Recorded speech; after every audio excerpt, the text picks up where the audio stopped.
आज दिनांक 11 जुलै 2021 हा 28वा रविवार. आपण मेथडिस्ट मेन रविवार या उद्देशाने साजरा करीत आहोत. उपासनेची सुरुवात 133वं स्तोत्र आपण त्याचं पठण करून सुरुवात करू. बंधूंच्या ऐक्याची धन्यता. पहा, बंधूंनी ऐक्याने एकत्र राहणे किती चांगले व मनोरम आहे.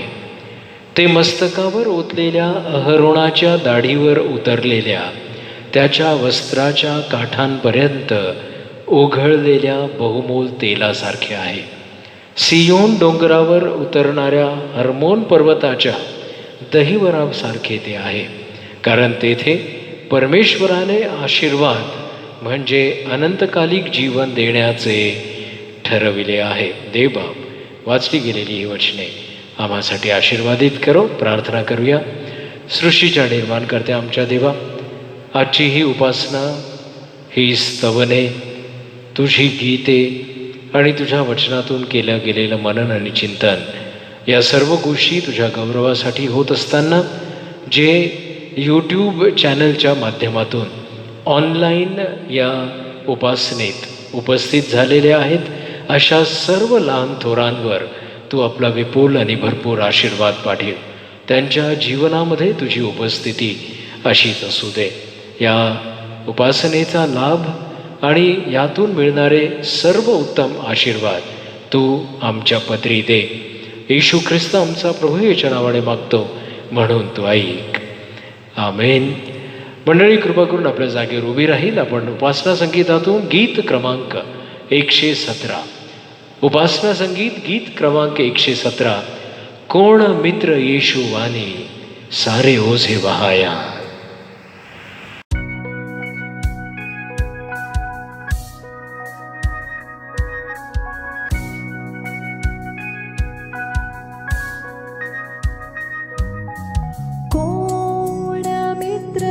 येशुवाणी सारे ओझे वाहाया,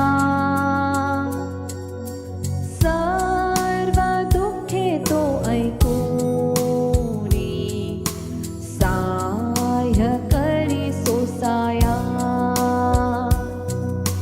त्याकडे कधी न जाता आम्ही अवमानितो, शांती खरी हरवूनी शोक किती करीतो.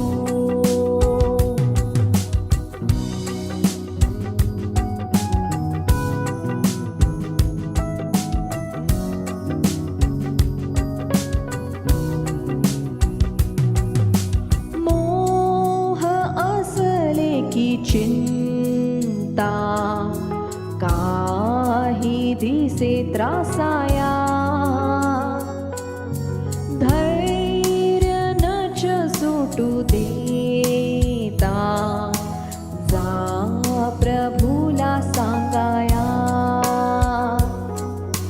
सर्व दुबळ्यास पाहे चित्त वृत्ती जाणतो, मित्र प्रिय जसा आहे हात धरी म्हणतो.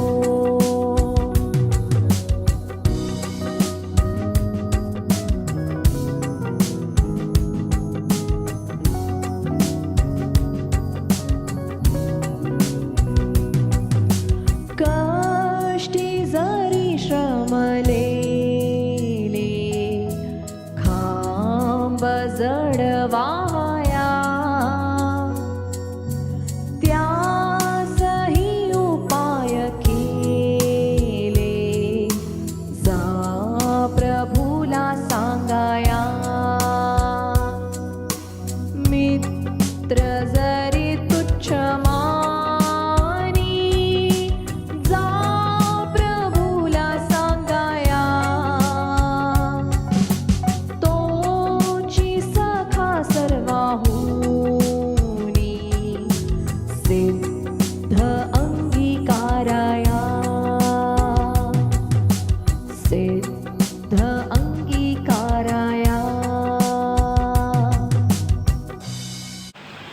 मंडळी आपल्या जागेवर उभी असताना आपण प्रेषितांचा मतांगीकार सर्वजण मिळून म्हणू. सर्वसमर्थ देव जो पिता, आकाश व पृथ्वी यांचा उत्पन्न करणारा आणि येशू ख्रिस्त त्याचा एकुलता एक पुत्र, आमचा प्रभू, जो पवित्र आत्म्याच्या योगाने गर्भरूप झाला, कुमारी मरिया ईजपासून जन्मला, ज्याने पंते पिलाताच्या वेळेस दुःख भोगिले, ज्याला वधस्तंभी दिले, जो मरण पावला व ज्याला पुरिले, तिसऱ्या दिवशी मेलेल्यांमधून पुन्हा उठला, स्वर्गात चढला आणि सर्वशक्तिमान देव जो पिता त्याच्या उजवीकडे बसला आहे, तेथून जिवंतांचा व मेलेल्यांचा न्याय करावयास जो येणार आहे, त्याविषयी मी विश्वास धरितो. पवित्र आत्मा, पवित्र सार्वत्रिक मंडळी, पवित्र जनांची सहभागिता, पापांची क्षमा, देहाचे पुनरुत्थान आणि सनातन जीवन याविषयी मी विश्वास धरितो. आमेन. मंडळी, यावेळेस मध्यस्थीच्या प्रार्थनेत काही क्षण परमेश्वराच्या पवित्र सानिध्यात आपण घालवू. सर्वजण मिळून आपल्या या मागण्या, विनंत्या प्रभूजवळ सादर करू. प्रार्थना करूया. हे आमच्या सकळ सृष्टीच्या निर्माणकर्त्या, आमच्या जिवंत कनवाळू कृपाळू परमेश्वरा, तुझी दया, तुझी कृपा, तुझी आम्हावर असलेली प्रीती ही सनातन आहे, ती कधीही न थांबणारी आहे. आम्ही तुझ्या मनापासून आभार मानतो. सृष्टीच्या निर्मितीपासून तू आम्हा मनुष्यांवर आणि या संपूर्ण सृष्टीवर अतोनात प्रीती केलेली आहेस.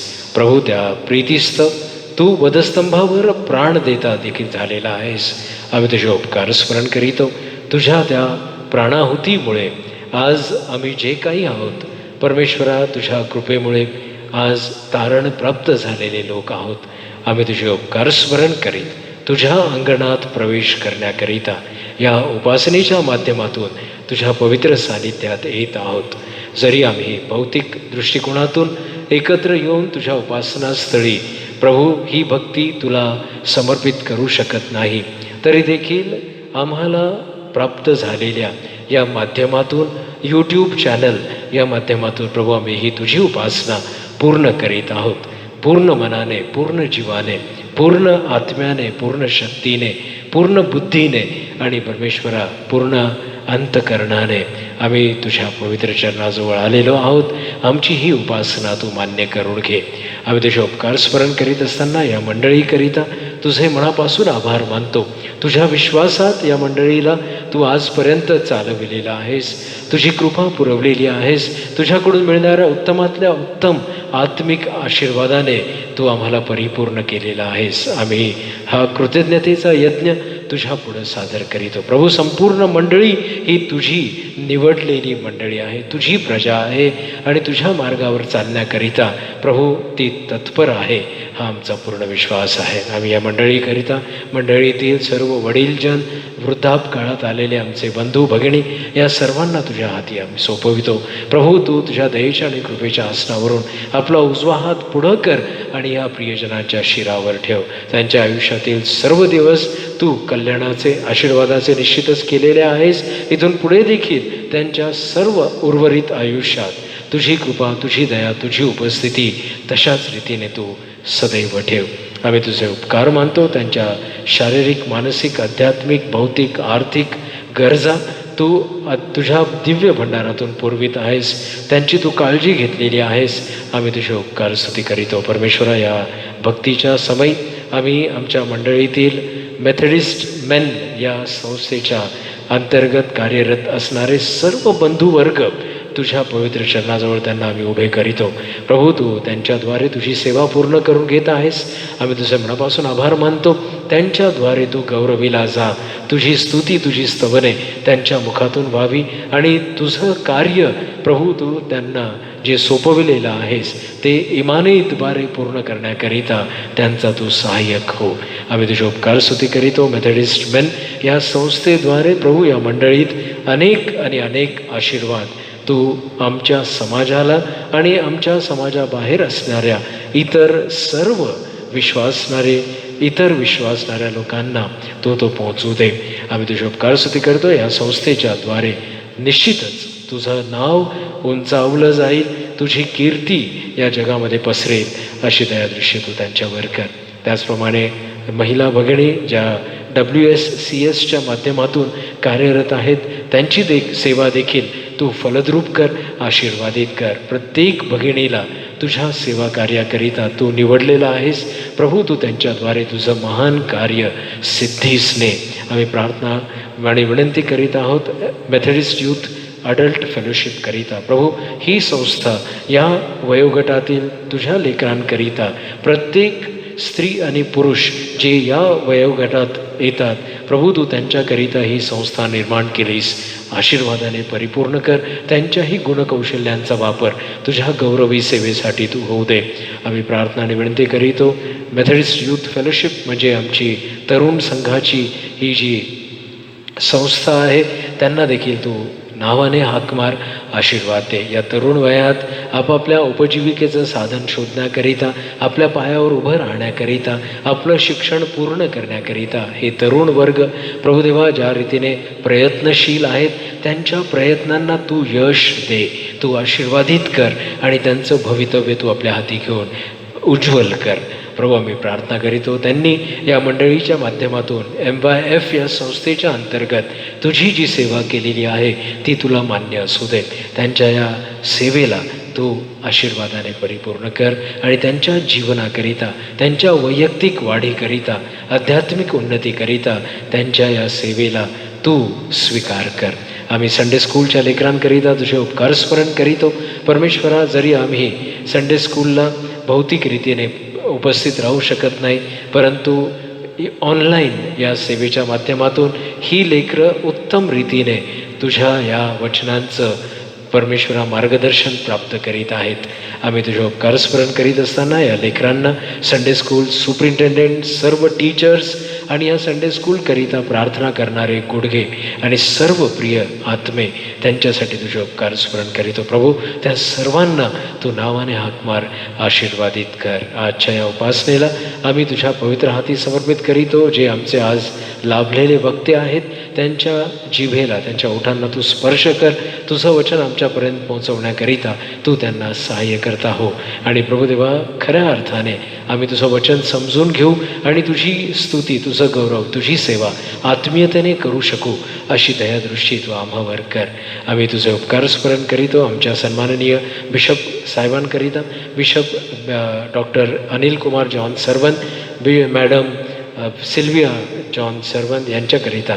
प्रभुदेवा, तू त्यांना या सर्व या आयुष्यातील दिवसांमध्ये त्यांना तुझ्या सेवेकरिता तू पाचारण केलेलं आहेस. त्यांची सेवा तू फलद्रूप कर, आशीर्वादित कर. सर्व डिस्ट्रिक्ट सुपरिटेंडंट्स, पाळक वर्ग, डिकनेसेस आणि मिशनरीज आणि तुझ्या वचनांची सेवा करणारे सेवक या सर्वांवर तुझा विपुल आणि भरपूर आशीर्वाद पाठव. आणि मंडळीच्या माध्यमातून तुझ्या मंडळीची, तुझ्या मंदिरांची सेवा करणारे सेवक यांना देखील तू आशीर्वादाने परिपूर्ण कर. आमच्या मंडळीतील मायकल मरे या तुझ्या दासाला तुझ्या पवित्र सानिध्यात तू घे. त्याला तू परमेश्वरा कोविड-19च्या विळख्यातून बाहेर काढलंस, त्याला तू सुरक्षित ठेवलंस, त्याच्या जीवाची तू परमेश्वरा काळजी वाहिलीस, त्याबद्दल आम्ही तुझे उपकार स्मरण करीतो. त्याची सेवा तुझ्या मंडळीत फलद्रूप कर.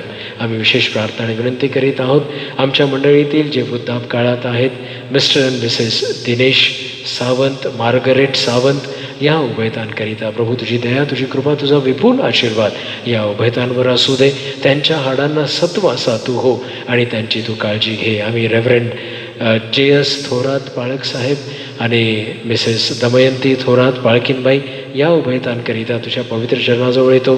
त्यांना देखील तुझ्या आशीर्वादाने आणि दीर्घ आयुष्याने तू परिपूर्ण असं कर. आम्ही विनंती करीत आहोत सुधाकर सायलेकर यांच्याकरिता. प्रभू तू त्यांच्या शारीरिक सर्व दुर्बलतेला जाणतोस, तू त्यांना स्पर्श कर, आरोग्य दे. त्यांच्या आर्थरायटिस या आजाराला तू स्पर्श करून बरं कर आणि त्यांना सर्व दुविधेपासून तू बरं होऊ दे. आम्ही विशेष प्रार्थना करीत आहोत शरद नगरकर आणि सुशीला नगरकर या ताईंसाठी. प्रभू ही उभयता देखील वृद्धाप काळात आहे, त्यांच्या हाडांना देखील तू तुझं सत्व हवं आहे. तुझी कृपा त्यांच्या पाठीशी असावी अशी नम्र प्रार्थना मी तुझ्याजवळ करीतो. ब्रदर एरिक कोशे, सिस्टर सिंधू कोशे या उभयतांवर देखील तू आपला विपुल आणि भरपूर आशीर्वाद पाठव. परमेश्वरा, त्यांच्या लेकराचं भवितव्य तू आपल्या हाती घेऊन सुरक्षित कर आणि या आईवडिलांची सर्व चिंता, त्यांच्या मनात असलेला भार तू दूर कर. आम्ही विशेष प्रार्थना विनंती करीत आहोत विजय कुलकर्णी आणि ललिता कुलकर्णी ह्या आमच्या वडील जनांकरिता. प्रभू, त्यांच्या आयुष्यात निश्चितच तू अनेक चमत्कार केलेले आहेस. आता देखील चमत्कारिक रीतीने त्यांना तू आयुष्याची दोरी वाढवून देत आहेस. दीर्घ आयुष्य त्यांना लाभलेलं आहे. आम्ही तुझे उपकार स्मरण करतो. त्यांच्या गुणकौशल्यांचा वापर तुझ्या सेवेकरिता होऊ दे. त्यांच्या बुद्धिमत्तेचा वापर परमेश्वरा आम्हा मंडळीला, तरुण वर्गाला मार्गदर्शन व्हावं अशी दयादृष्टी तू आम्हावर कर. आम्ही ब्रदर राजेंद्र केदारी, सिस्टर कल्पना केदारी या उभयतांना देखील तुझ्या हाती सोपवितो. परमेश्वरा, त्यांच्या शारीरिक सर्व दुर्बलतेतही तू त्यांचा सांभाळ करीत आलेला आहेस. तुझी कृपा, तुझी दया, तुझा आशीर्वाद त्यांच्या पाठीशी असू दे. त्यांना देखील दीर्घ आयुष्य देऊन तू आशीर्वादित कर. एबेनेझर शेरिल एडवर्ड या आमच्या भावाकरिता परमेश्वर आमची प्रार्थना आहे. त्यांना देखील या वयात लागणारी कृपा तू पुरीव. आता वृद्धापकाळ आहे, त्यांची हाडे जीर्ण झालेली आहेत. प्रभू, तरी देखील तू त्यांना सांभाळतो आहेस, त्याबद्दल तुझे मनापासून आभार मानतो. त्यांची प्रिय पत्नी, त्यांची लेकरं या सर्वांवर तू विपुल आशीर्वादांची वृष्टी कर. आम्ही सिस्टर ग्रेस मातनवार यांच्याकरिता प्रार्थना करीत आहोत. प्रभू, त्यांना त्या शेपर्ड होममध्ये ठेवलेलं असताना त्यांची तू काळजी घेत आहेस. आम्ही तुझे उपकार स्मरण करीतो. त्यांना तू दीर्घ आयुष्य दे.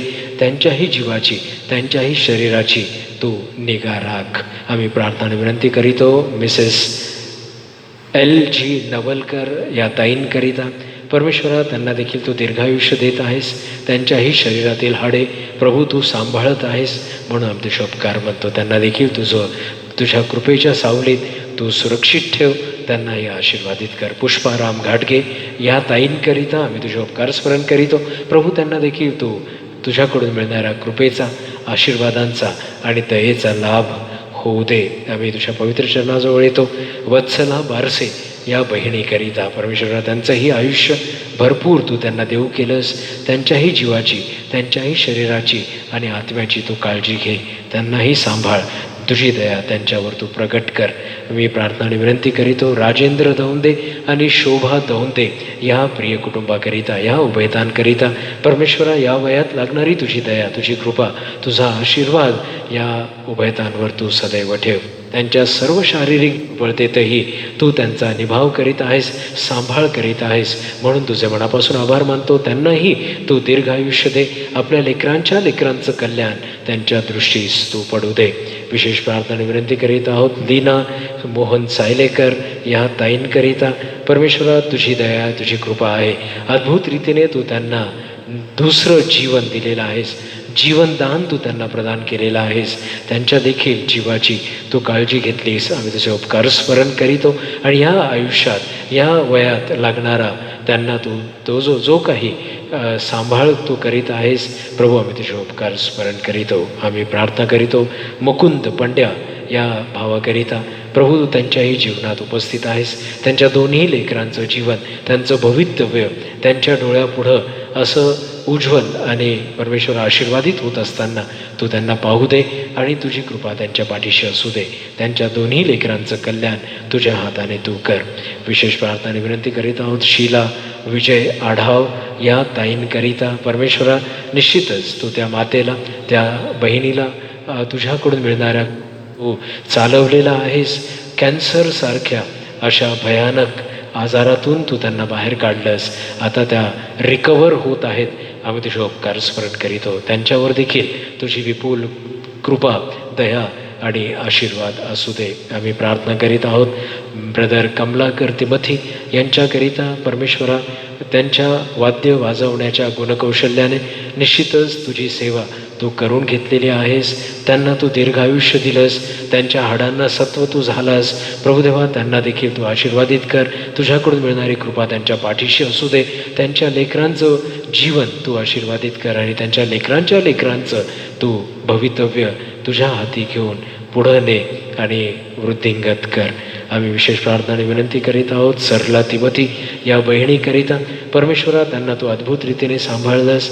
त्यांच्या सर्व मणक्याच्या हाडामध्ये आणि प्रभुदेवा त्यांचे जे रिब्स आहेत त्या रिब्समध्ये झालेली क्षती तू जाणतोस. त्यांना तू अद्भुत रीतीने त्या परिस्थितीतही जिवंतांच्या जमिनीवर प्रभू तू उभं केलंस. आम्ही तुझे उपकार मानतो. त्या बहिणीच्या हाडांना देखील तुझ्याकडून मिळणाऱ्या त्या जुळवणाऱ्या ताकदीची गरज आहे. त्यांना तू सत्वासा हो आणि त्यांचा सर्व आजार, सर्व विकार, सर्व दुःख, सर्व वेदना तुझ्या दयेच्या आणि कृपेच्या भंडारातून तू ती स्पर्श करून पूर्ण कर. त्यांना बरं वाटू दे. आम्ही रजनी सतराळकर या ताईंकरिता प्रार्थना करीतो. त्यांना देखील तुझ्या कृपेचा, तुझ्या आशीर्वादांचा लाभ होऊ दे आणि त्या जिथे कुठे आहेत प्रभू तू त्यांना आशीर्वादाने परिपूर्ण कर. त्यांना देखील तू दीर्घ आयुष्य दिलंस.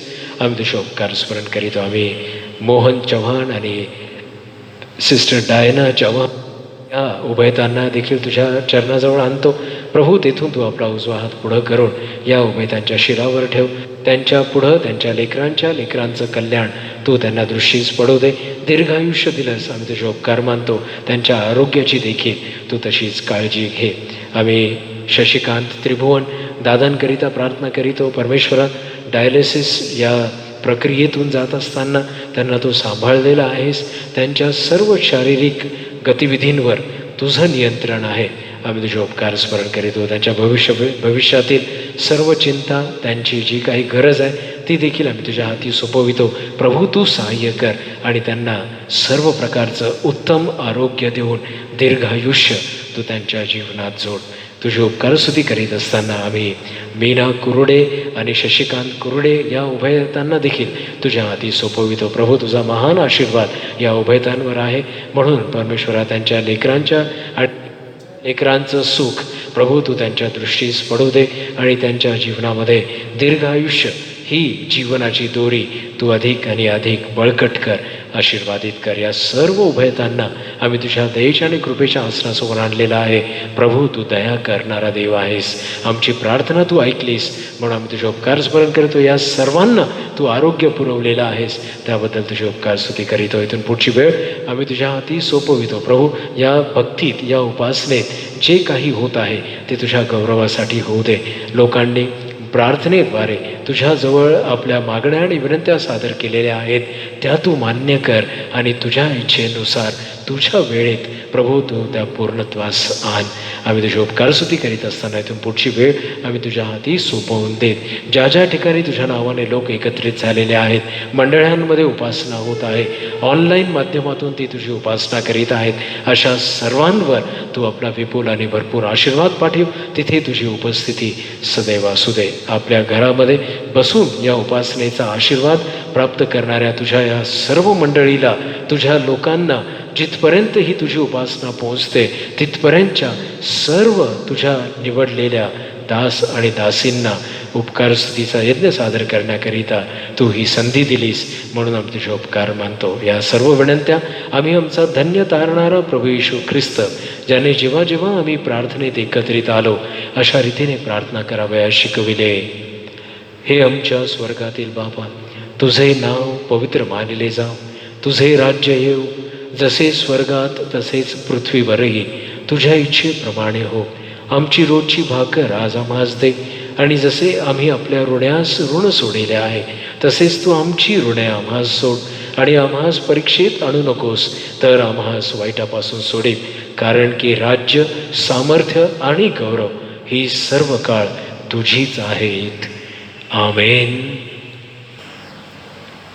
मेथडिस्ट मेन या उपासनेत मनन आणि चिंतन करण्याकरिता जो शास्त्रपाठ निवडण्यात आलेला आहे तो आढळतो मार्क कृत शुभवर्तमान याचा 2रा अध्याय 1 ते 12 ही वचने. मार्क कृत शुभवर्तमान याचा 2रा अध्याय 1 ते 12 ही वचने मी आपल्याकरिता वाचतो. येशू एका पक्षघाती माणसाला बरे करीतो. काही दिवसांनी तो पुन्हा कफरनौमात आला आणि तो घरी आहे असे लोकांच्या कानी पडले. तेव्हा इतके लोक जमले की दारात देखील त्यांना जागा होईना. तेव्हा तो त्यांना संदेश देत होता. मग लोक त्याच्याकडे एका पक्षघाती माणसाला घेऊन आले. त्याला चौघांनी उचलून आणले होते. त्यांना दाटीमुळे त्याच्याजवळ जाता येईना म्हणून तो होता तेथले छप्पर त्यांनी उस्तरून काढिले आणि वाट करून ज्या बाजेवर पक्षघाती पडून होता तो ती खाली सोडली. त्यांचा विश्वास पाहून येशू पक्षघाती माणसाला म्हणाला, मुला, तुझ्या पापांची क्षमा झाली आहे. कित्येक शास्त्री तेथे बसले होते. त्यांच्या मनात असा विचार आला की हा असे का बोलतो? हा दुर्भाषण करीतो. एका वाचून म्हणजे देवा वाचून पापांची क्षमा कोण करू शकतो? ते स्वतःशी असा विचार करीत आहेत.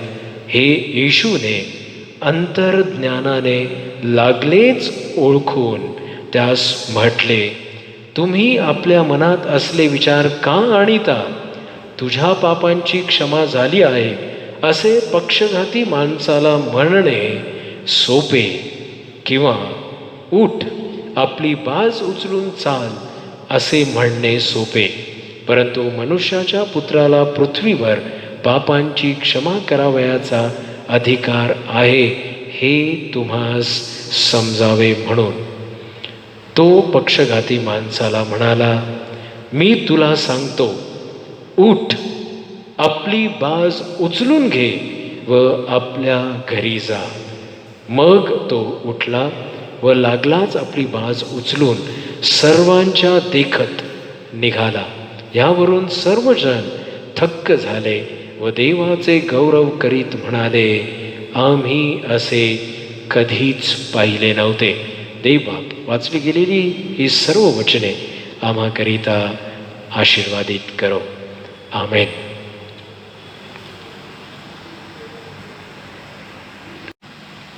मेथडिस्टमन या रविवारकरिता आम्हाला लाभलेले जे संदेशवाहक आहेत त्यांचा परिचय मी यावेळेस मोठ्या आनंदाने मंडळीला देऊ इच्छितो.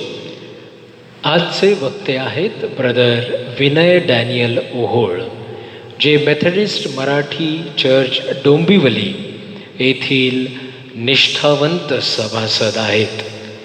ब्रदर विनय हे कस्टम्स, सेंट्रल एक्साईज आणि सर्व्हिस टॅक्स डिपार्टमेंट, जे आता GST डिपार्टमेंट म्हणून ओळखलं जातं, येथून सहाय्यक आयुक्त या प्रतिष्ठित पदावरून 36 वर्षांची निस्पृह व निष्कलंक अशी सरकारी सेवा पूर्ण करून ते मार्च 2017 या साली सेवानिवृत्त झाले. सेवेदरम्यानच्या काळात त्यांची सेवा आणि त्यांचं कर्तृत्व ओळखून ब्रदर विनय यांचा सन्मान अनेक बक्षिसे व प्रशंसापत्र देऊन करण्यात आला. त्यांच्या गुणवान सेवेमुळे 2दा त्यांचे नाव राष्ट्रपती पुरस्काराकरिता सुचवले देखील गेले होते. त्यांचे शिक्षण अर्थशास्त्र विषयात ते MA आहेत आणि डोंबिवली मेथडिस्ट मराठी चर्चचे ते संस्थापक सदस्य म्हणून देखील आहेत.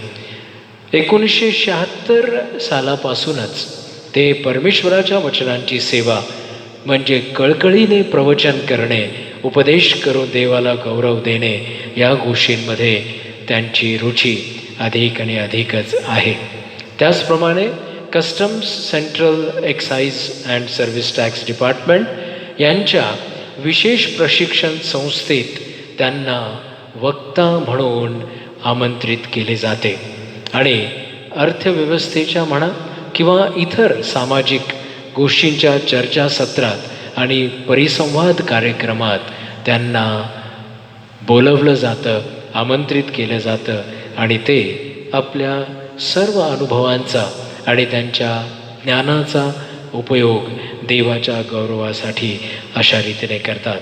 आपल्या मंडळीतर्फे मी ब्रदर विनय ओहोळ यांचे या उपासनेत स्वागत करीतो आणि त्यांनी आमच्या विनंतीला मान देऊन इथे देवाच्या वचनातून आम्हाला बोध करण्याकरिता जी त्यांनी आमची विनंती मान्य केली आणि ते आपल्यामध्ये आहेत त्याबद्दल मी देवाचा गौरव करीतो आणि ब्रदर विनय यांचं मी यावेळेस मंडळीतर्फे आणि बाळक या नात्याने स्वागत करीतो.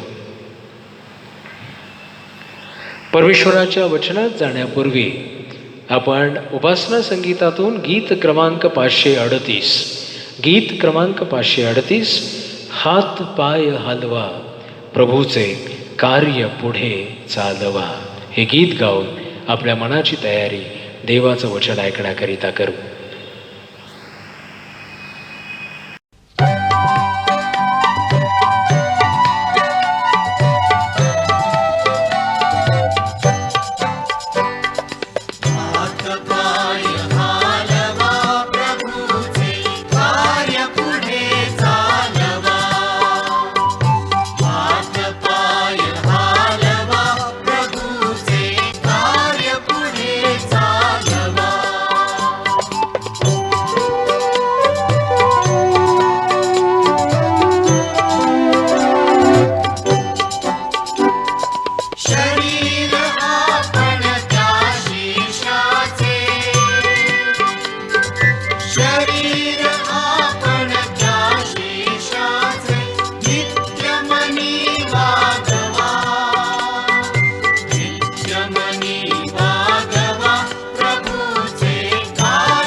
मेथडिस्ट मंडळांमध्ये पूर्वी 4 संस्था कार्यरत होत्या.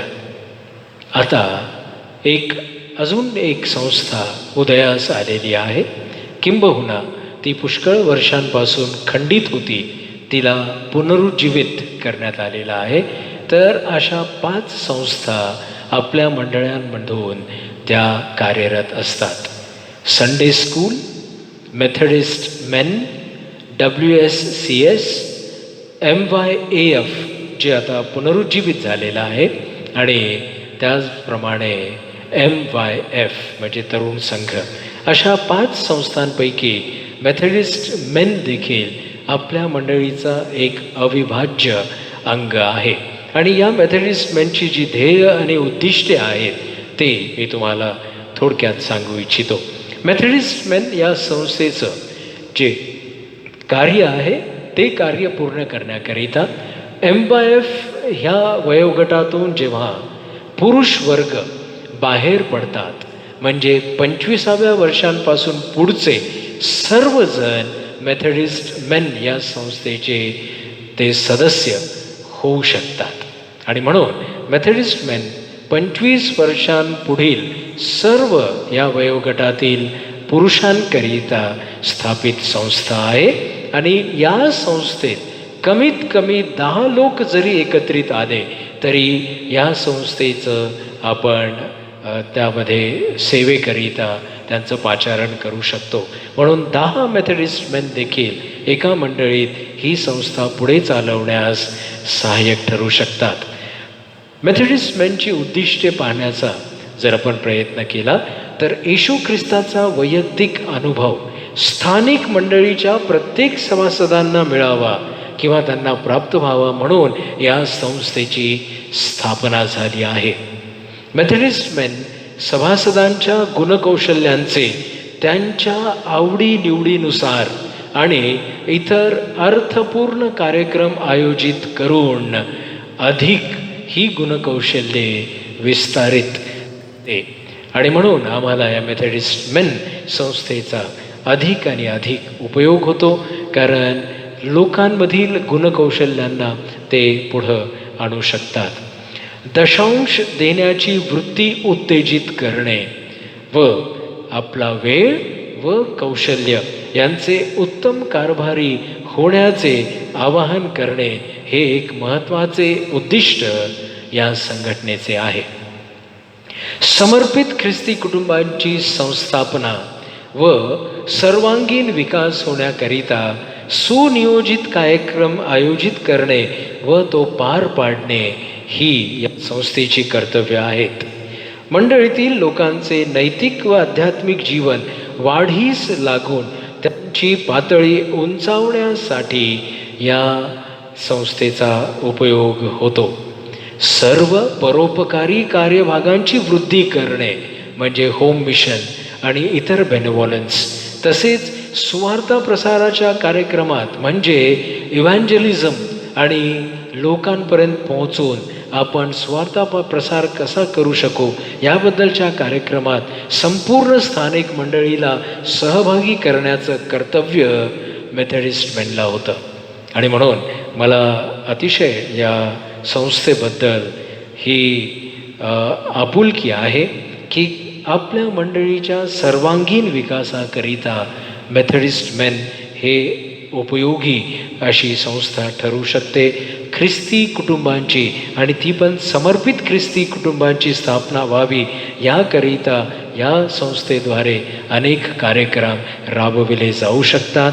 सोशल म्हणजे सामाजिक त्यांचं कर्तव्य आहे. ते बाब या मेथडिस्ट मेन संस्थेद्वारे त्याची सेवा अधिक आणि अधिक पूर्ण करो.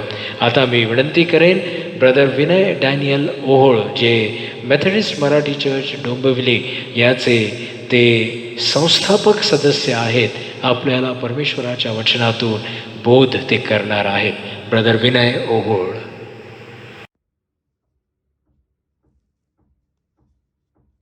शुभवर्तमानाच्या सहभागितेमध्ये आपणा सर्वांचं स्वागत. सर्वप्रथम सर्व मेथडिस्ट मेन यांचं मनपूर्वक अभिनंदन.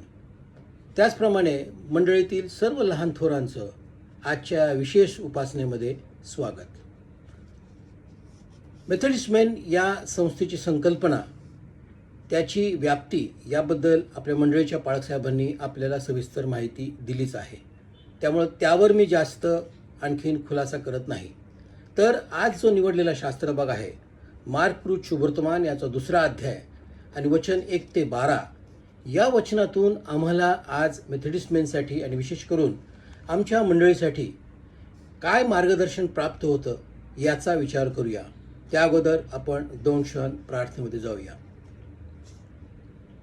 आमच्या पवित्र, थोर आणि गौरवी अशा परमेश्वरा, पुन्हा एक वार आम्ही तुला धन्यवाद देतो, स्तुती देतो आणि विशेष करून आमच्या मेथडिस्ट मेनसाठी आम्ही विशेष करून तुझे उपकार मानतो की मंडळीला पुढे नेण्यासाठी आणि जबाबदारीचे कामं करण्यासाठी परमेश्वरा यांची तू निवड केलेली आहेस, यांना तू नेमून ठेवलेलं आहेस.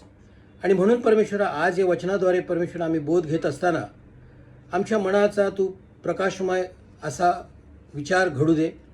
आमच्या मार्गातील सर्व अडथळे दूर करून परमेश्वरा येणाऱ्या प्रत्येक क्षणासाठी आम्हाला तुझ्या तयारीमध्ये सिद्ध करण्यासाठी हे वचन प्राप्त व्हावं, त्यातून आम्हाला बोध व्हावं, ते मार्गदर्शक ठरावं असं तो होऊ दे. आणि म्हणून परमेश्वरा आज हे वचन ऐकणाऱ्या प्रत्येक व्यक्तीचे कान उत्सुक कर आणि परमेश्वरा मन ते स्वीकारण्याच्या तयारीत असू दे. आणि माझे तोंडचा प्रत्येक शब्द आणि माझे मनचा प्रत्येक विचार हा केवळ तुझ्या स्तवनासाठी आणि तुझं सत्य घोषित करण्यासाठी उच्चारला जावा असं तो होऊ दे. येशूच्या प्रिय आणि गोड नावाने मागतो म्हणून तू ऐक. आमेन.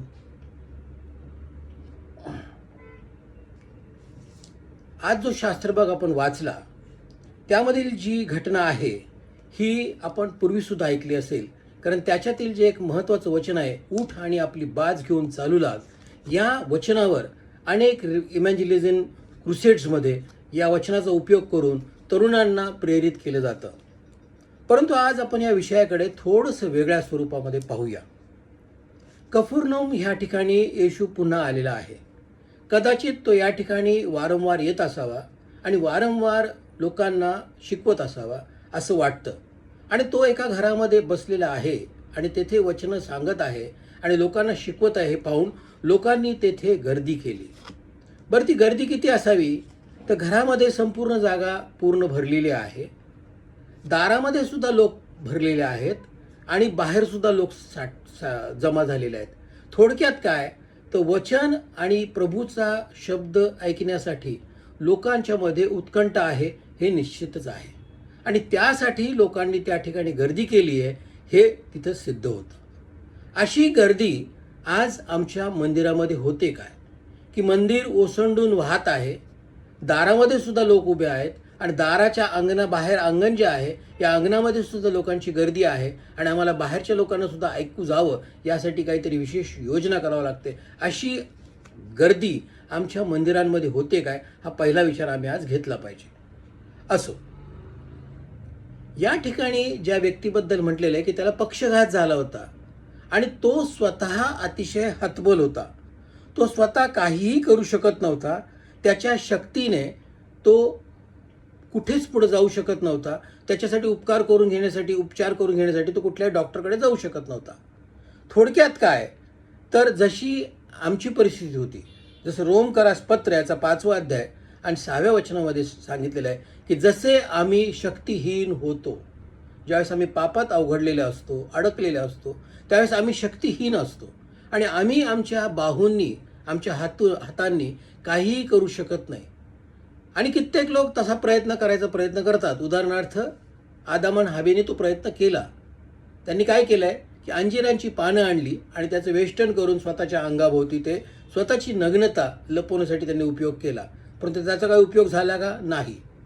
कायनाने आपलं पाप लपवण्यासाठी आणि तारणाचा मार्ग सिद्ध करण्यासाठी अनेक प्रकारची अर्पणं आणली, परंतु त्याचा उपयोग काय झाला का? नाही. थोडक्यात काय, तर अशा हतबल परिस्थितीमध्ये आम्हाला काहीच करता येत नाही आणि म्हणून आम्हाला एका विशिष्ट व्यक्तीच्या समोर जाण्याशिवाय पर्याय नाही. आणि अशा एका विशिष्ट व्यक्तीसमोर या पक्षघाती व्यक्तीला आणल्यानंतर येशू तिथे आहे. येशूने पहिला उच्चारलेले शब्द आहे, मुला तुझ्या पापांची क्षमा केलेली आहे किंवा तुझ्या पापांची क्षमा झालेली आहे.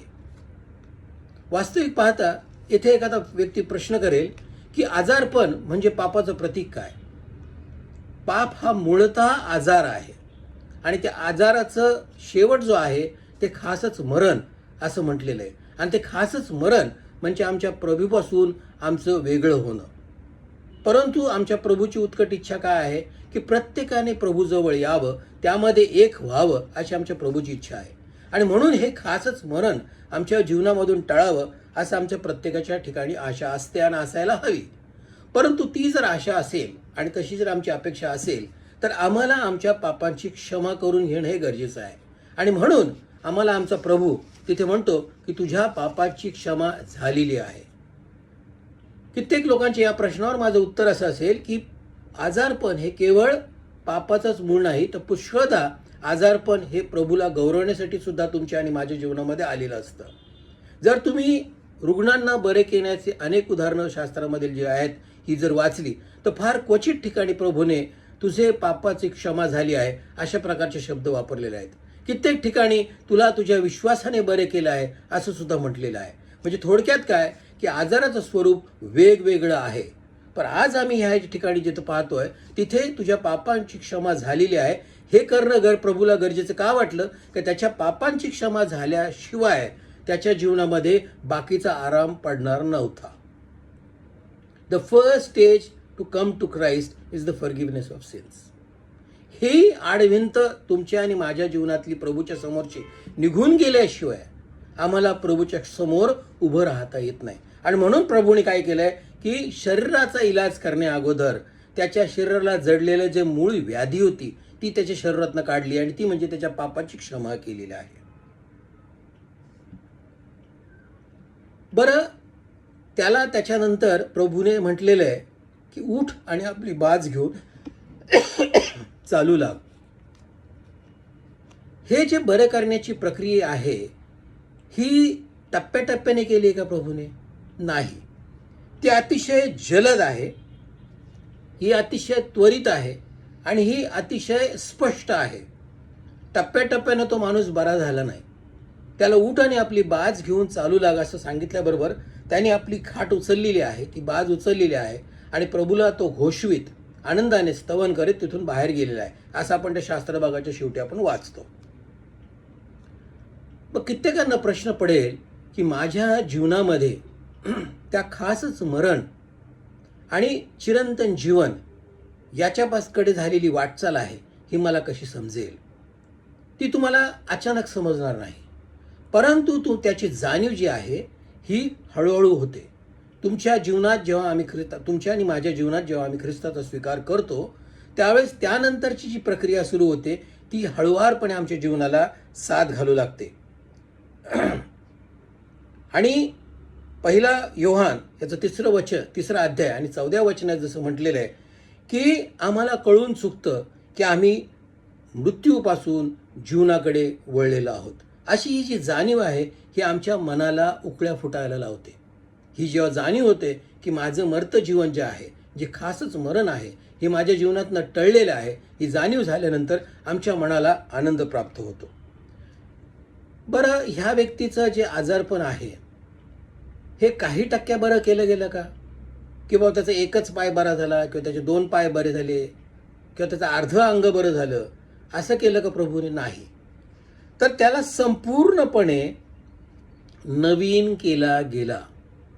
ज्यावेळेस आम्ही खासच मरणाच्या धोक्यापासून ज्यावेळेस टळतो आणि प्रभूकडे जातो त्यावेळेस आम्हाला पूर्णपणे नवीन केलं जातं. वचन आम्हाला काय सांगतं? पहा, जुने ते होऊन गेले, पहा ते नवीन झालेले आहेत. अशा ह्या नवीन जीवनाकडे या व्यक्तीला, या पक्षघाती मनुष्याला प्रभूने नेलेला आहे. त्याच्या जीवनाला पूर्णपणे नवीन केलेलं आहे. त्याच्यामध्ये काहीही अडखळण ठेवलेलं नाही किंवा कुठलाही किंतू ठेवलेला नाही. परीक्षक आमच्या जीवनामध्ये कदाचित तुम्हाला अशा वेळेला आठवण करून देईल, अरे प्रभूने तुझ्या पापाची क्षमा केली असं म्हटलंय, पण तुला खात्री आहे का की प्रभूने तुझ्या सर्व पापांची क्षमा केली? अशी हळूच तो शंका तुमच्या आमच्या मनामध्ये पेरण्याचा प्रयत्न करतो. परंतु आम्हाला यावर इब्री याचा 8वा अध्याय हिब्रूज 8 अध्याय आणि 12 वचन काय म्हणतं की प्रभू म्हणतो त्यांची पातकं व त्यांच्या कमतरता या आम्ही मुळीच स्मरणार नाही. प्रभूंनी ज्यावेळेस आम्हाला एकदा म्हटलं की तुझ्या पातकांची क्षमा झालेली आहे, त्याच्या पुढे आम्ही त्याचा स्वीकार ज्यावेळेस करतो त्यावेळेस प्रभू म्हणतो की तुझ्या पूर्वीच्या झालेल्या पातकांची आणि तुझ्यात असलेल्या कमतरताची मी मुळीच स्मरण करणार नाही. म्हणजे काय? I will not remember anything. तुझं पूर्णपणे मी पाठी पुसून टाकलेले, तुला नवीन केलेलं आहे. तू नवीन आदाम जन्मला आहेस. अशा प्रकारची व्याख्या, अशा प्रकारचा अनुभव तो आम्हाला देतो. मग याच्यातली परिमाण काय किंवा व्हॉट इज द प्रूफ? हा व्यक्ती बरा झाला याचा प्रूफ किंवा याचा पुरावा त्या व्यक्तीने स्वतः दिलाय. त्याने काय केलेलं आहे की तो उठलाय आणि स्वतःची बाज घेऊन तो चालू लागलाय. आणि पूर्वीचा असलेला तो आणि प्रभूने त्याला बरे केलेला असलेला तो, या दोन्ही व्यक्तीमध्ये आता जमीन आसमानाचा फरक किंवा बदल तुम्हाला आणि आम्हाला पाहायला मिळतो. ज्यावेळेस आमच्या जीवनामध्ये असं नूतनीकरण होतं किंवा आम्ही नव्याने जन्मलेला आहोत असा आम्ही दावा करतो, त्यावेळेस आमच्या अवतीभोवती असलेल्या लोकांना हा बदल दिसायला हवा. जसा या पक्षघाती मनुष्याला बरं केल्यानंतर तो उठून चालू लागला, बाज घेऊन जात असताना त्याला तेथे हजर असलेल्या लोकांनी पाहिलं, आजूबाजूच्या लोकांनी आश्चर्य केलं आणि अशी गोष्ट आम्ही यापूर्वी कधीच पाहिली नाही अशा प्रकारची साक्ष दिली. हा अनुभव जो आहे तो तुमच्या आणि माझ्या बाबतीतही झाला पाहिजे. आणि चालू लाग म्हटल्यानंतर त्याला आता आणखीन कोणाची गरज नाही आहे. त्याला आणताना चौघांनी बाजेवर उचलून आणलं होतं, पण जाताना त्यांनी ती स्वतःची बाज स्वतःच घेऊन तो बाहेर गेलेला आहे. आणि तो बाहेर गेलाय कसा? तर तो परमेश्वराचा गौरव करत, परमेश्वराच्या महत्कृत्यासाठी आनंद व्यक्त करत आणि परमेश्वराला स्तवन देत तो तेथून बाहेर गेलेला आहे. गर्सेकर येथील जो भूतग्रस्त होता, याच्यातील सर्व भूत काढून झाल्यानंतर ज्यावेळेस तो नीट झाला, ज्यावेळेस त्याचं नवीनीकरण झालं, त्यावेळेस तो येशूच्या पायाशी येऊन बसला आणि त्याने येशूला एकच विनंती केली की प्रभू मला तुझ्याबरोबर राहू दे. त्यावेळेस प्रभूने त्याला काय सांगितलंय की तू जा आणि स्वतःच्या स्वकीयांकडे जाऊन त्यांना सांग की प्रभूने तुझ्या जीवनामध्ये किती मोठं चमत्कारिक कार्य केलेलं आहे याची तू त्यांना माहिती सांग. तू तुझ्या स्वकीयांकडे जा. कदाचित आमच्या जीवनामध्ये सर्वात अवघड जी गोष्ट असेल ती म्हणजे आमच्या स्वतःच्या कुटुंबाकडे किंवा आमच्या स्वतःच्या अगदी निकटच्या व्यक्तींकडे जाऊन आमच्या जीवनात झालेला बदल जो आहे किंवा प्रभूने मला तारलं आहे, प्रभूने मला नवीन जीवन दिलेलं आहे, हे जाऊन सांगणं हे कदाचित सर्वात जास्त अवघड आहे. आणि या गोष्टीचा अनुभव ख्रिस्ताने स्वतः घेतलेला आहे. कारण वचन काय म्हणतं की तो स्वकीयांकडे गेला आणि स्वकीयांना त्याला नाकारलं. तर प्रियांनो, आम्ही ज्यावेळेस आमच्या स्वतःच्या लोकांकडे जाऊ, अपेक्षा तीच आहे की ज्यावेळेस तू बरा होतोस, ज्यावेळेस तुला अनुभव आलेला आहेस, तर आधी तुझ्या प्रियजनांकडे जा, आधी तुझ्या पत्नीकडे जा, आधी तुझ्या आईवडिलांकडे जा, आधी तुझ्या भावंडांकडे जा, आधी तुझ्या लेकरांकडे जा. Start with your personal self and the people around you. सुवार्ता सांगायला किंवा घोषणा करण्यासाठी आधी आम्हाला आमच्या घरापासून सुरुवात करायला पाहिजे आणि मग घरापासून टप्प्याटप्प्याने आम्ही त्यामध्ये वाढत जाऊन हळूहळू बाहेरपर्यंत गेलं पाहिजे. गरज काय आहे की आधी आम्हाला आमच्या घरामध्ये जा. बरं, हा माणूस ज्यावेळेस तो खाट घेऊन बाज घेऊन निघून गेला त्यावेळेस या गोष्टीची आपोआपच एक जाहिरात झाली. प्रकाश आमटे यांच्या जीवनावर एक फार सुंदर चित्रपट काही वर्षापूर्वी होऊन गेला आणि या चित्रपटामध्ये एका आदिवासी व्यक्तीला मेनिंजायटिस झालेला असतो आणि त्याला बाजेवर बेशुद्ध अवस्थेत आणून त्या डॉक्टर आमटेंसमोर त्यांच्या पत्नीसमोर आणून आश्रमात ठेवतात आणि मग अहोरात्र कष्ट करून ज्यावेळेस त्या माणसाला शुद्ध येते त्यावेळेस हे सगळं दिवस रात्र त्याची सेवा करणारे सगळे तिथेच झोपी गेलेले असतात. हा व्यक्ती जागा होतो, हाताला बांधलेल्या सलाईनच्या ट्यूब्स तोडतो, स्वतःची बाज उचलतो आणि बाज घेऊन तो निघून जाऊ लागतो. त्यावेळेस त्या आश्रमात असलेले एक सेवक पाहतो आणि तो सगळ्यांना जागा करतो आणि म्हणतो पहा तो चाललेला आहे. आणि त्यावेळेस डॉक्टर प्रकाश आमटेंचे शब्द फार सुंदर आहेत. त्यावेळेस म्हणे मला कळालं नाही, कदाचित हा खाट घेऊन जो जाणारा व्यक्ती आहे हा आमच्या हॉस्पिटलला करणारी बिलबोर्ड आहे की आमच्या हॉस्पिटलसाठी होणारी ही जाहिरात असेल असं मला कधीच वाटलं नाही. कारण त्यानंतरचे चित्र आहे की त्या पेशंटच्या अगोदर त्यांच्याकडे एकही आदिवासी माणूस आलेला नव्हता, परंतु त्या व्यक्तीनंतर त्यांच्या आश्रमामध्ये दिवस रात्र वेळ कमी पडेल इतके पेशंट्स यायला सुरुवात झाली. आणि येशूच्या बाबतीत अशी जी ॲडव्हर्टाइजमेंट आहे किंवा अशी जी साक्ष आहे ही कोणी विचारण्याच्या अगोदरच लांबपर्यंत जाऊन पसरलेली आहे, कारण ती जिवंत साक्ष पसरवण्यात आलेली आहे. हा माणूस स्वतःची बाज घेऊन प्रभूला गौरव करत तिथून निघून गेला आणि तो जात असताना तेथे उपस्थित असलेले लोक म्हटले की खरोखर अशी गोष्ट आम्ही यापूर्वी पाहिली नाही. आज आमच्या जीवनामध्ये अशा गोष्टी पाहण्यासाठी आमचे जवळचे, आमच्या अवतीभोवतीचे जे लोक आहेत हे उत्सुकता आहेत. परंतु हे घडून येण्यासाठी काही घटक महत्त्वाचे आहेत आणि आजच्या मेथडिस्ट मेन संडेच्या औचित्य साधून आपण त्या घटकांकडे आपण पाहूया. पुष्कळदा पक्षघाती माणसाला बरं केलं, ऊठ घेऊन तुझी बाज घेऊन चालू लाग या वचनावर आपण ऐकलंय. परंतु ही जी वेगळी व्यक्ती आहेत ज्यांनी हे घडवून आणण्यासाठी एक पाया घातला, त्या व्यक्तींकडे आज आपण जास्त लक्ष देणार आहोत. त्या व्यक्ती दुसऱ्या तिसऱ्या कोणी नसून जे 4 त्याचे जवळचे मित्र आहेत ते 4 मित्र आपण आज पाहणार आहोत. आयुष्यामध्ये तुम्हाला आणि मला जवळचे मित्र असणं फार गरजेचं आहे. येथे ह्या व्यक्तीला हे 4 मित्र होते म्हणून त्याला प्रभूसमोर आणता आलं. बेत्सदा तलावाजवळ 38 वर्षांचा एक रुग्ण होता आणि त्याला कोणीही मित्र नव्हता. आणि म्हणून ज्यावेळेस दूध पाणी हलवून जात असत त्यावेळेस तो व्यक्ती स्वतः हातबल असल्यामुळं पायऱ्या उतरून त्या तळ्यात उतरू शकत नव्हता. आणि तो किती दिवस तिथं पडला होता माहीत नाही. परंतु जोपर्यंत येशू तिथं हजर झाला आणि येशूने त्याला विचारलं, तुला पाण्यात नेण्यासाठी कोणीच नाही का, तुला बरं व्हायचं आहे का, ज्यावेळेस त्याने विश्वास प्रगट केला त्यावेळेस तत्क्षणी प्रभूने त्याला पाण्यात न उतरवता बरा केलेला आहे. परंतु इथे मित्रांची जी गरज आहे आणि मित्रांचं जे कार्य आहे हे कार्य फार महत्त्वाचं आहे. बरं, हे मित्र कसे आहेत? नुसतेच क्रिया करणारे मित्र नाही आहेत. मित्र हे विश्वासणारे आहेत. ही बाब फार महत्त्वाची आहे.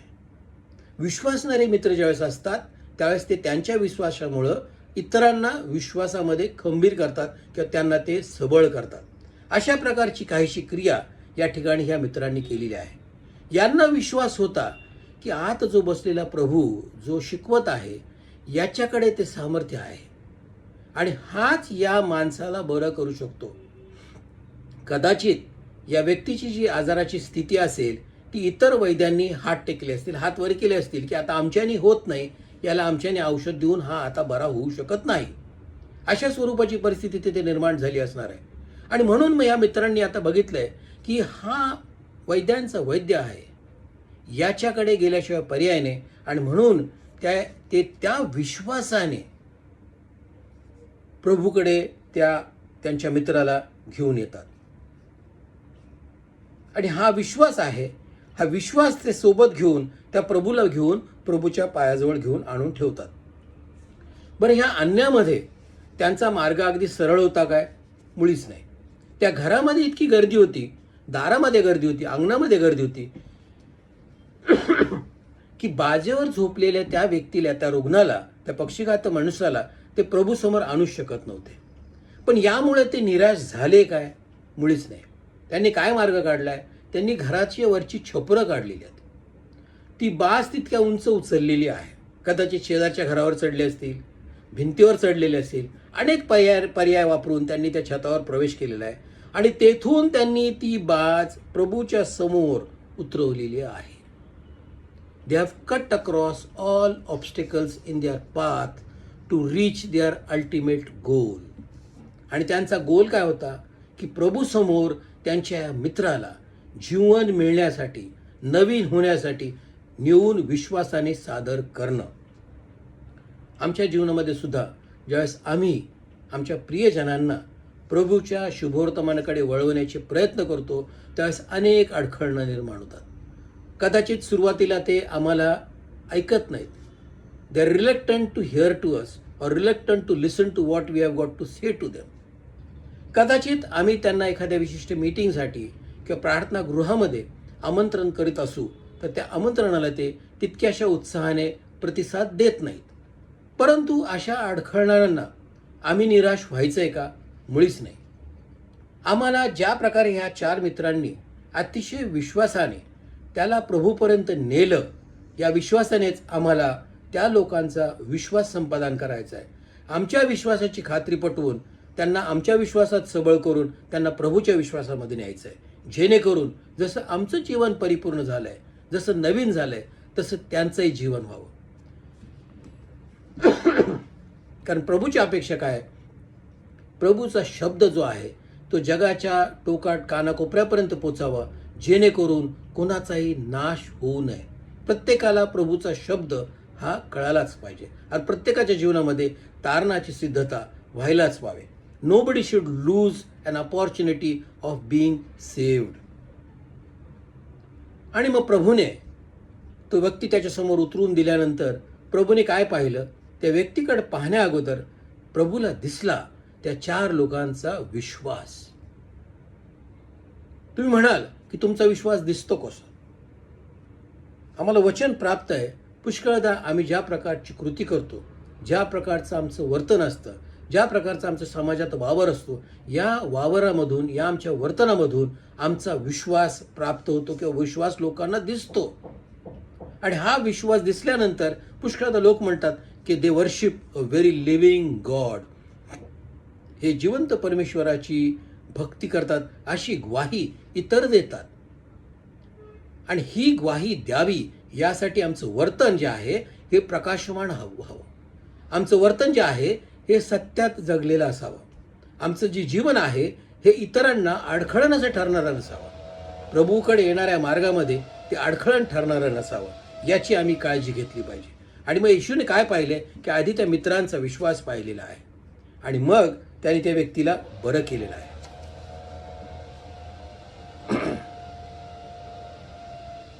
आणि मग हे बरं करत असताना एक विचार आम्हाला असा येतो की आम्ही आमच्या बाहूंनी बरे होतो काय?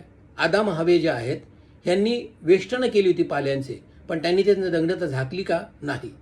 त्यांच्यासाठी प्रभूला प्राण्याचं अर्पण करावं लागलं आणि त्याचं चर्मवस्त्र बनवून, त्याचं चामडं काढून त्याची चर्मवस्त्र करून यांची लाज झाकायला ते चर्मवस्त्र करून प्रभूला द्यावं लागलेलं आहे. प्रथम रक्तपात त्यावेळेस झाला, रक्त सांडावं लागलेलं आहे, चर्म बनवावं लागलेले आहेत, चर्मवस्त्र बनवून यांच्यावर पांघरून घालावं लागलेलं आहे. आणि काळांतराने आपण पाहतो वधस्तंभावर परमेश्वराच्या एकुलत्या एक पुत्राला स्वतःचं रक्त सांडून तुमच्या आणि आमच्यासाठी या तारणाची योजना पूर्ण करावं लागलेली आहे. आम्हाला आमच्या बाहूंनी काहीच करता येत नाही. जे काही घडतं ते आमच्या प्रभूच्या कृपेमुळं घडतं. प्रभूची आघात कृपा या मानवी सृष्टीवर आहे. त्या कृपेने आमच्या जीवनामध्ये तारण होतं. गरज कशाची असते? आमच्या कर्माच्या सोबत आमचा असलेला प्रभूचा स्वीकार करण्याची इच्छा, आम्हाला आमच्या पाप क्षमा करून घेण्याची उत्कट इच्छा आणि पश्चाताप झालेला अंतःकरण, आणि आम्ही प्रभूकडे येण्यासाठी असलेले अंतःकरण घेऊन ज्यावेळेस येतो त्यावेळेस फुटक्या भांड्यासारखा झालेला जो आमचा जो अनुभव आहे त्याला परमेश्वर पुन्हा एक वार नव्या प्रेरणे रचतो आणि आमच्यामध्ये नवीनीकरण आणतो. आणि हे ज्यावेळेस सर्व जे होतं त्यावेळेस आमच्या आजूबाजूले लोक आहेत ते आश्चर्य प्रकट करतात. त्यांच्या मनामध्ये अचंब होतो. ते म्हणतात असं अद्भुत घडलेलं आम्ही यापूर्वी पाहिलेलं नाही. विचार करा प्रियांनो, तुमच्या आणि माझ्या जीवनामध्ये ज्यावेळेस अद्भुत बदल होतो, ज्यावेळेस आम्ही जुने ते होऊन गेले पहा ते नवीन झाले या व्याख्येमध्ये आमचं जीवन बसतं, त्यावेळेस आमच्या अवतीभोवतीचे असाच आश्चर्य करत नाहीत का? निश्चित करतात. आणि हे आश्चर्य दैनंदिन जीवनामध्ये घडावं यासाठी आज आपण आमच्या मेथडिस्ट मेनसाठी काही आता इथं बोध घेऊया. या कोविडच्या काळामध्ये अनेक ठिकाणी चर्चेसमध्ये येऊन भक्ती करणं बंद झालं. बाळक साहेबांनी ऑनलाईन सर्व्हिसेस चालू केल्या. ऑनलाईन सर्व्हिसेसचं माध्यम सर्वांपर्यंत पोचत नाही. याला कारण असं की कित्येक लोक आजच्या काळामध्ये सुद्धा टेक सॅव्ही नाही आहेत, IT इलिटरेट आहेत.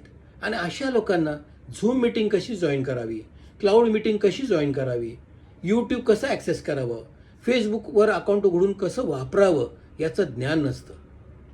मग आम्ही काय करू शकतो की आमच्या मंडळीतील असले जे हेल्पलेस लोक आहेत, जे स्वतःच्या हाताने काही करू शकत नाहीत, यांना आम्ही ते करून देऊ शकतो. त्यांच्याकडे 5 मिनटं वेळ घालवा, त्यांचा फेसबुक अकाउंट उघडून द्या, त्यांना त्याच्याबद्दलचं मार्गदर्शन करा, त्यांच्याकडनं ते प्रॅक्टिकल डेमो करून ते करून घ्या. म्हणजे ते प्रभूच्या वचनाच्या मानण्यापासून दुर्लक्षित राहणार नाहीत किंवा त्यांच्यावर ती वेळ येणार नाही की वचन प्राप्त असून सुद्धा ते त्यांच्यापर्यंत पोहोचत नाही आहे. या कोविडच्या काळामध्ये कित्येक तरुण संघांनी प्रार्थनेच्या साखळ्या सुरुवात केल्या. सुरुवातीला अगदी जोमाने 2019मध्ये 2020मध्ये त्या अतिशय जोमाने चालल्या, कारण त्या हळूच बंद पडल्या. या बंद पडण्याला पुन्हा चालू केलं पाहिजे. आणि या प्रार्थनेमध्ये ज्यावेळेस आम्ही रुग्णांसाठी प्रार्थना करतो, नवीन होण्यासाठी ज्यावेळेस प्रार्थना करतो, त्यावेळेस या नवीन नूतनीकरणाच्या कोविडच्या आजारामध्ये जे वॉरियर्स आहेत, जे दिवसरात्र जे नर्सेस आहेत, डॉक्टर्स आहेत, हेल्थ वर्कर्स आहेत, पोलीस आहेत, म्युन्सिपाल्टी वर्कर्स आहेत, स्कॅव्हेंजर्स आहेत, आशा वर्कर्स आहेत, या सर्व लोकांच्या जीवनासाठी आमची विशेष प्रार्थना असली पाहिजे. कारण यांना आधी प्रोटेक्शनचं कवच हवं आणि प्रभूच्या रक्तामध्ये आम्ही ती याचना प्रभूकडे केली पाहिजे की प्रभू, हे आमचे आणि आमच्या इतरांच्या जीवनासाठी हे दिवसरात्र झटत असताना प्रभू यांच्या जीवनाला काही होऊ देऊ नकोस, तर ह्या कोविड वॉरियर्सला तू तुझ्या रक्ताचं सिंचन करून यांना रक्षून ठेव. ते जर रक्षिले गेले तर त्यांच्याद्वारे तू आमचं रक्षण करू शकतोस. Make them instruments of saving, make them instruments of grace and health. अशा प्रकारच्या आमच्या प्रार्थना असल्या पाहिजे. या कोविडच्या काळामध्ये कित्येक लोक चर्चच्या संपर्कांमधून तुटले गेलेले आहेत, यांचा संपर्क तुटला आहे. मग अशा वेळेस आज एक प्रश्न आम्ही आमच्या स्वतःला असा विचारला पाहिजे की गेल्या 1.5 वर्षाहून अधिक काळामध्ये आम्ही आमच्या मंडळीतील किती वडील लोकांना, किती सिनियर सिटीजन्सला घरी फोन करून त्यांना त्यांची चौकशी केली की बाबा तुमची काही अडचण आहे का, तुमचा घर किराणा पोचत नसेल तर आमच्याकडे ही सर्व्हिस उपलब्ध आहे, ह्या प्लॅटफॉर्मवर तुम्हाला घरपोच भाज्या येऊ शकतात, घरपोच किराणा येऊ शकतो, तुमचं घरचं काही काम असेल तर ते बाहेरची बिलं भरायची असतील तर ह्या माध्यमातून ती बिलं तुम्ही अगदी व्यवस्थितपणे भरू शकता. अशा प्रकारचं मार्गदर्शन आम्ही या गेल्या दीड वर्षाच्या या कोविडच्या काळामध्ये केलं आहे का? जरी आम्ही समोरासमोर भेटू शकलो नाही तरी आजचं हे जे ई प्लॅटफॉर्म्स उपलब्ध आहेत, या प्लॅटफॉर्मद्वारे, जसं मी आज तुमच्याशी बोलत आहे, या प्लॅटफॉर्मद्वारे आम्ही एकमेकांची चौकशी करून ती काळजी वाहिली आहे का? Where there is concern and care, only then can there be words of comfort. जर आमच्या मनामध्ये एखाद्यासाठी कळवळच नसेल तर आम्हाला तुमची काळजी वाटते या शब्दांना पोकळपणा वाटतो. आणि म्हणून या काळामध्ये आम्ही या प्रकारचा प्रकल्प राबवला आहे. काय कित्येक लोकांनी रस्त्यावर उभं राहून फ्री सॅनिटायझर्स, मास्क किंवा जेवणाचे पॅकेट्स वाटलेले आहेत. आमच्या चर्चेसमधून सुद्धा कित्येक लोकांना ही आर्थिक मदत करण्यात आलेली आहे. परंतु या मदतीमध्ये आता खंड पडला आहे का? कदाचित लोक बाहेरचे सावरलेत. आज त्यांना तितक्याशा मदतीची गरज नसेल, पण आजही काही लोकांना हॉस्पिटल बेड्सची गरज लागते. आज आमच्यामध्ये या संपर्कात असलेल्या लोकांना आपण हॉस्पिटल बेड्स मिळवून देण्याची प्रयत्न करतो का? कोणाला एखाद्या इंजेक्शनची अर्जंट गरज असते ते मिळवून द्यायचा आम्ही प्रयत्न करतो का? एखाद्याला त्याच्या घरातील एखादी व्यक्ती हॉस्पिटलमध्ये ॲडमिट झाल्यामुळं त्याचा दुसरा जो जोडीदार आहे हा घरी एखादा सिनियर सिटीजन असेल, तो एकटा पडलेला आहे, त्या एकट्या पडलेल्या व्यक्तीला आम्ही काही जाऊन सहाय्य केलं आहे का, असा प्रश्न आम्हाला मिळू शकतो. कारण मेथडिस्ट मेनची कार्याची व्याप्ती जरी वयोमर्यादा 25 ते 50 असेल तर हा एक महत्त्वाचा अडल्ट ग्रुप आहे. जे कमवते आहेत, जे जबाबदार आहेत, जे वयाप्रमाणे आणि कामाच्या एक्सपोजरमुळं आज त्यांच्यामध्ये आलेली एक मॅच्युरिटी आहे. जे सिनियर सिटीजन्स आणि अगदी तरुण आहेत यांच्यामधला एक स्ट्रॉंग सपोर्ट सिस्टीम आहे. अशी ही स्ट्रॉंग सपोर्ट सिस्टम आम्ही समाजासाठी आणि पर्यायाने आमच्या मंडळीसाठी वापरतो आहोत का? तसं जर आम्ही करत असू तर पक्षघाती जो मनुष्य जो हेल्पलेस होता, अशा कित्येक अक्षरशः हेल्पलेस असलेल्या लोकांना आम्ही नवीन जीवन देऊ शकतो आणि प्रभूमध्ये हे कार्य आम्ही अधिक वाढवू शकतो. प्रभू करो, आजच नाही तर येणाऱ्या प्रत्येक दिवसामध्ये तुम्ही अधिक कार्यरत व्हावं अधिक प्रेरित व्हावं आणि या 4 व्यक्तींच्या, या 4 मित्रांची आठवण ठेवत जे कोणी हेल्पलेस असेल, ज्याला कोणाला मदतीची गरज असेल, त्याला आम्ही ती मदत पुरवून त्याच्या जीवनाचा मार्ग सुलभ करू. त्या वाटेमध्ये अडथळं अनेक असतील, पण एकमेका सहाय्य करू. अवघे धरू सुपंत या शब्दांच्या द्वारे, या शब्दाच्या आधारे ते जीवन जगण्याचा प्रयत्न करू.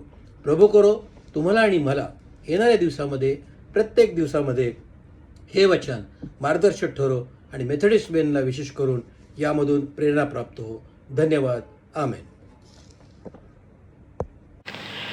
आज आपल्याला लाभलेले वक्ते ब्रदर विनय डॅनियल ओहोळ यांनी त्यांच्या अनुभवातून, त्यांच्या विश्वासातून जी काही वचने आणि त्या वचनांचं बी आपल्या मंडळीच्या सर्व मेथडिस्ट मेन आणि इतर सर्व विश्वासणाऱ्यांच्या मनात पेरलेलं आहे, ते फलद्रूप हो.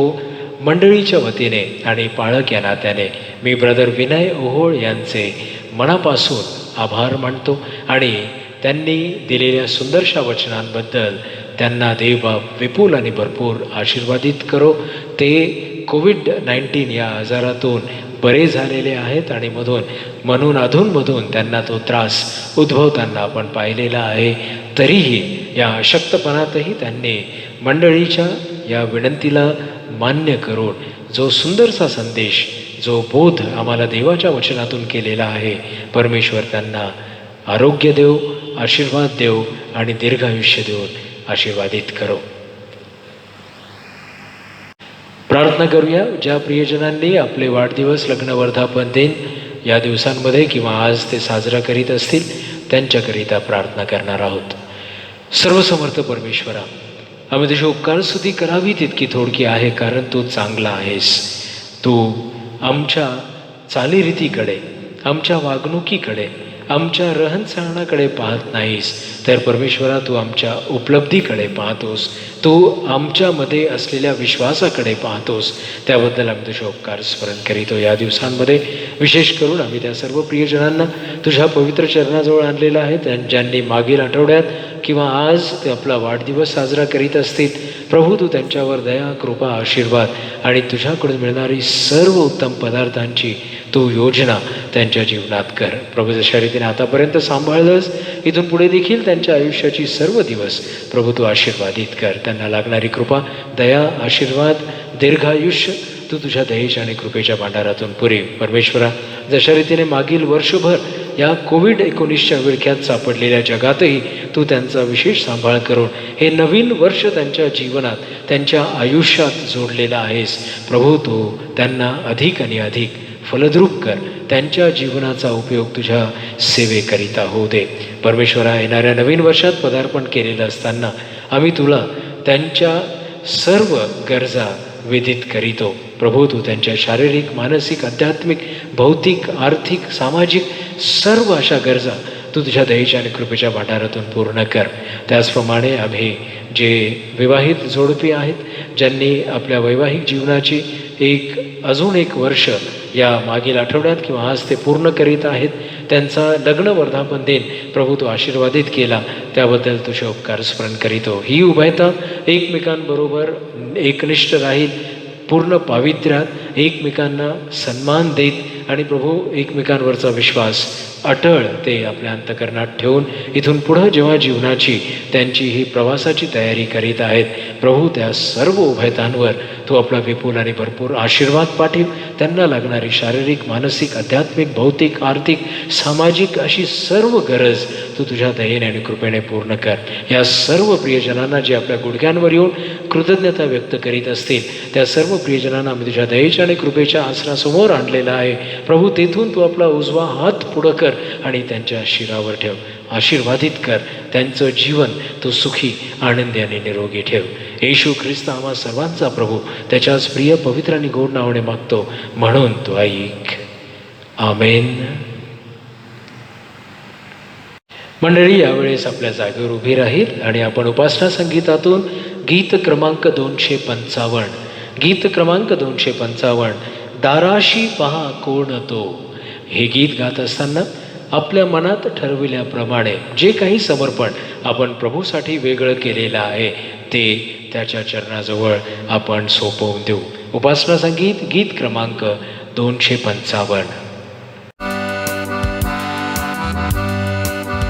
दाराशी पहा कोण तो उभा असून ठोकितो, कृपाळू मित्र असता तुम्ही दुर्लक्ष करिता.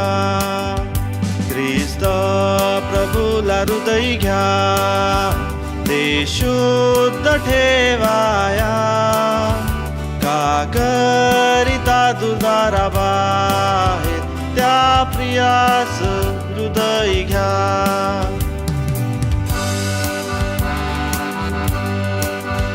कृपा आताही द्यावया, तो पाहतो हृदया, कुणीही प्रीती असली वैर्यांवरी न दाविली. ख्रिस्त प्रभूला हृदय घ्या, ते शुद्ध ठेवाया, का करिता दुर्दारा बाहेर त्या प्रियास हृदय घ्या.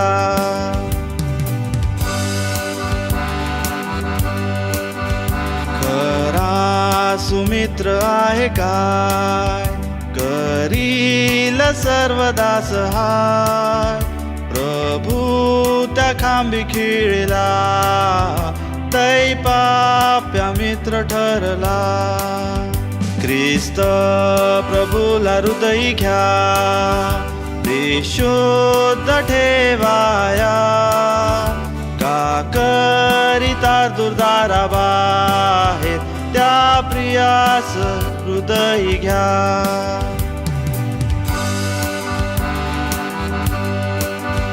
तो दिव्य मित्र यावया, त्याचा प्रसाद पावाया, टाकून पाप सगळे कराच दार मोकळे. ख्रिस्त प्रभूला हृदय घ्या, ते शुद्ध ठेवाया, का करिता दुर्दारा बाहेर त्या प्रियास हृदय घ्या.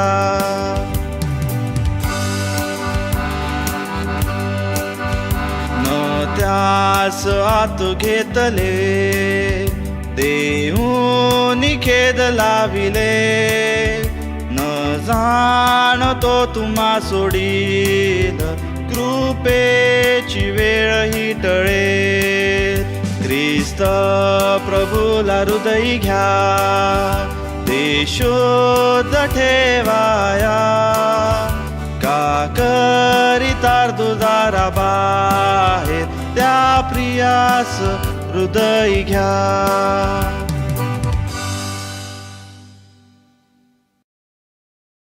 प्रार्थना करूया. सर्वसमर्थ परमेश्वर, तुझी कृपा, तुझी दया, तुझा आशीर्वाद आम्हावर आहे, म्हणून हा रविवार आणि ही उपासना आम्ही त्यामध्ये उपस्थित होऊ शकलो. प्रभू, तुझी महान दया आम्हावर झाली आणि आम्ही तुझ्या कार्याकरिता देण्याचं जे मन आणि अंतःकरण आपल्या मनात ठरविलेलं आहे प्रभू, त्याबद्दल तुझे उपकार स्मरण करीतो. आम्ही हे समर्पण तुझ्या पवित्र चरणाजवळ आणलेलं आहे. याचा विनियोग, याचा उपयोग पूर्ण प्रामाणिकपणाने केवळ मात्र तुझ्या राज्याच्या गौरवासाठी होऊ दे.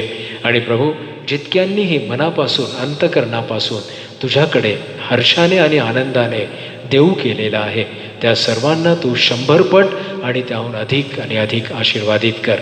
विश्वासाने केलेली ही प्रार्थना तू आशीर्वादित केलीस. आम्ही तुझे उपकार स्मरण करीतो. हे समर्पण तुझ्या पवित्र चरणी आम्ही आणलेलं आहे. प्रभू, तू या सर्व समर्पणाचा उपयोग तुझ्या गौरवी सेवेकरिता, तुझ्या राज्याच्या, तुझ्या प्रीतीच्या संदेशाचा या जगामध्ये विस्तार व्हावा याकरिता होऊ दे. हे समर्पण आम्ही तुझ्या पवित्र चरणाजवळ आणून ही प्रार्थना आमचा धन्य तारणारा प्रभू येशू ख्रिस्त त्याच्याच प्रिय, पवित्र आणि गोड नावाने मागतो, म्हणून तो ऐक. आमेन. आपण आशीर्वचन प्राप्त करू. आता आपला देव जो बाप याची प्रीती प्रभू येशू ख्रिस्ताची कृपा आणि पवित्र आत्म्याची सुंदर सहभागिता आणि त्याकडून मिळणारं आरोग्य, सुख, शांती आणि समाधान आम्हापैकी प्रत्येकांबरोबर आणि आज या उपासनेत उपस्थित असलेल्या देवाच्या सर्व प्रियजनांबरोबर आता आणि या पृथ्वीच्या शेवटापर्यंत, दिगंतापर्यंत सदोदित असो. आमेन. मनन माझिया तव घडो जग जीवना. मनन माझिया तव घडो जग जीवना. करोत नयने तुझा शुभदभो तिच्या दर्शना. मनन माझिया तव घडो जग जीवना. मदीय रसना रमो तव यशाचिया गायनी. मदीय रसना रमो तव यशाचिया गायनी. शरीर मम हे जिजो शुभमया तुझा सेवनी. मनन